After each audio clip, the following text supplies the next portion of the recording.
तो कबीलों वालों, ये स्टोरी मेरी खुद की है। हम एक रात अपनी वीडियो की कंटेंट के लिए एक जगह डर को सॉल्व करने गए थे, लेकिन हमें क्या पता डर हमें खुद ढूंढ लेगा। ये बात पिछले हफ्ते की है। मैं और मेरे साथ मेरे 4 दोस्त, हम लोग एक प्लान किए कि हम एक ऐसी जगह चलते हैं जहाँ पैरानॉर्मल एक्टिविटी की अफवाह हो। हमें कंटेंट भी मिल जाएगा और थ्रिल भी हो जाएगा। हमारे शहर से लगभग 70 किलोमीटर दूर एक पुरानी बंद हवेली थी। वहाँ के लोकल लोगों का कहना था कि वहाँ पे रात में रोशनी दिखती थी, अजीब सी आवाज़ें आती थी, और जो भी वहाँ पे रात के 3 बजे के बाद रुकता वो कभी दोबारा नहीं आता। और ऐसी बात सुनकर ही तो अब हमारा खून गर्म होता है, क्योंकि अब मैं ऐसी जगह जाना पसंद करता हूँ जहाँ पे पैरानॉर्मल दुनिया के बारे में अफ़वाहें फैली हैं। तो वहाँ हम ये जानने के लिए जाते हैं कि क्या ये अफ़वाह है या कुछ है।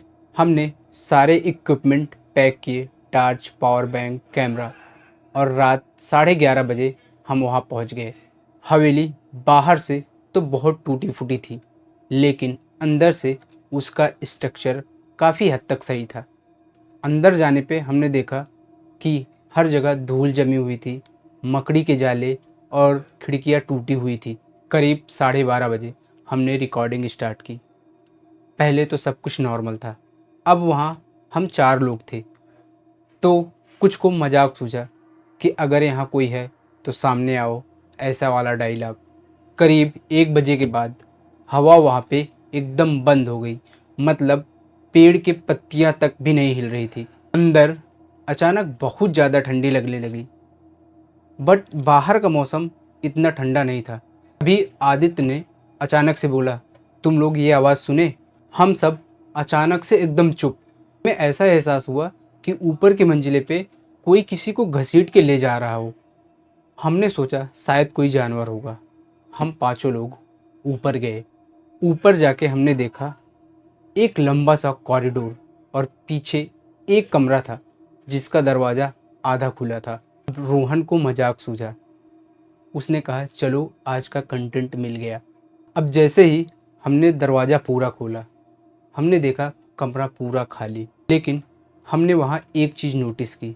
जब हम कमरे के अंदर गए तो कमरा एकदम साफ था, धूल नहीं जमी थी। ऐसा लग रहा था कि अभी अभी यहाँ कोई था। अब वहाँ सबसे अजीब बात हमारे साथ ये हुई कि कमरे में एक कोने में एक पुरानी लकड़ी की कुर्सी रखी थी, जो खुद ब खुद अपने आप हिल रही थी। कोई हवा नहीं, कोई धक्का नहीं। अब माहौल बदल चुका था। अब तक जो सब मजाक के मूड में थे वो सब खत्म हो चुका था। समीम ने कहा, यार मुझे कुछ सही नहीं लग रहा है। तभी नीचे से हमारे बैग के गिरने की आवाज़ आई। जब हम भाग के नीचे आए, हमने देखा बैग तो वहीं था, बट कैमरा अपने आप ऑन था, और कैमरे की स्क्रीन पे एक लाइन रिकॉर्ड हो रही थी, ऑडियो डिलीटेड। लेकिन हमने कोई आवाज़ नहीं सुनी। सबसे खतरनाक पल था 2 बजे। करण ने अचानक से बोला, यार मेरे पीछे मत खड़े हो। हम लोग ने मुड़कर देखा तो बोला, तुम्हारे पीछे कौन है? तो उसने बोला, यार अभी तुम लोग तो मेरे पीछे खड़े थे। और हम सब उससे 6-7 फीट दूर थे। उसके पीछे कोई नहीं था, लेकिन हमने देखा कि उसकी शर्ट जैसे किसी ने खींची हो। ये सब हमारे साथ हुआ, और टाइम हो रहा था रात के 2:30 बजे। हमने अब डिसाइड किया, अब यहाँ से निकलते हैं। अब जैसे ही हम सब अपना सामान पैक किए और बाहर जाने के लिए तैयार हुए, तो सामने वाला दरवाज़ा आधा खुला था। जब हम आगे बढ़े तो वो धीरे धीरे करके दरवाज़ा बंद हो गया।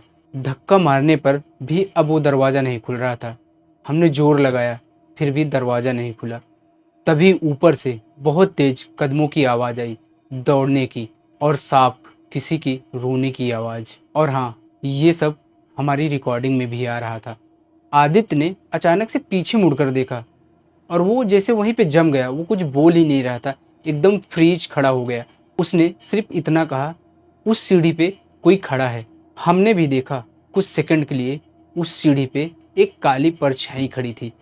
कोई चेहरा नहीं दिख रहा था, बस एक काली परछाई, और फिर गायब। और उसी समय वो दरवाज़ा भी अचानक से अपने आप खुल गया। अब हम बिना देर किए सब बिना पीछे देखे दरवाजे के बाहर आ गए और बैग गिरने से पहले 3 सेकंड पहले एक बहुत हल्की सी आवाज़ आई, क्यों आए? उस रात के बाद मेरे फ़ोन का नेटवर्क 2 बजे के बाद अपने आप चला जाता था। ये 3 दिन लगातार हुआ। आज तक हमने उस हवेली का नाम किसी को नहीं बताया। हम कंटेंट के लिए गए थे, लेकिन वहाँ जो हुआ उसे हमारी मौजूदगी पसंद नहीं थी। और कभी-कभी आज भी मुझे लगता है कि जो सवाल उस रिकॉर्डिंग में था, क्यों आए? शायद वो अब भी वहीं हमारा इंतज़ार कर रही है।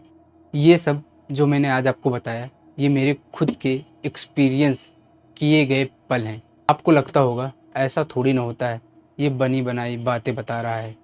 मैं शायद अपने साथियों से डिस्कस करके वो वीडियो ज़रूर अपलोड करूँगा। आप भी देखिएगा क्या सच है, क्या अफ़वाह, क्योंकि हमारा काम ही है अफ़वाहों का सच जानना।